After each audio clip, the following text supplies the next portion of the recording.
Brasiliens flag. I midten er en afbildning af stjernehimmel over Rio de Janeiro. Jesusfiguren på Kakaobjerget i Rio de Janeiro. Amazonerregnskoven.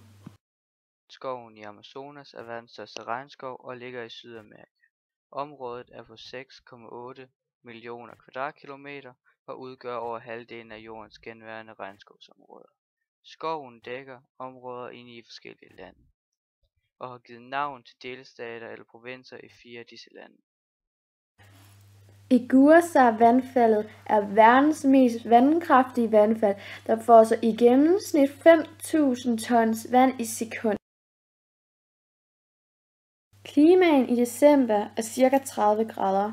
Der er mest tropisk klima i Brasilien. Der regner ca.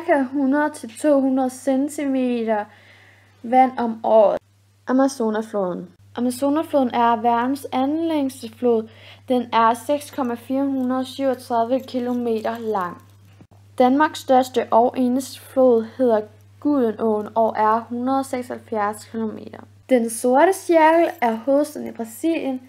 Den røde cirkel er der, hvor Jesusfiguren ligger. Den blå cirkel er vandfaldet Iguaçu.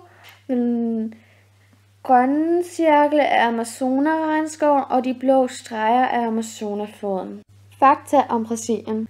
Hovedstaden i Brasilien hedder Brasilia. Der er 2,9 millioner indbyggere. I forhold til i indre København bor der ca. 750.000 indbyggere. Der er 201 millioner indbyggere i Brasilien, mens der kun er 5,5 millioner i Danmark. Største bjerg, Pico da Neblina på 2.994 meter. De taler portugisisk. Brasilien er så stort, at det kan blive til et kontinent. Brasilien er 8,5 millioner kvadratkilometer stor. Økonomi i Brasilien. Brasilien er det 6. rigeste land i verden. Industrien er 5 gange større end landbruget. Ifølge AFT år har den økonomiske vækst vokset. I 2020 forventer Brasilien at være det 5. rigeste land. Regeringen.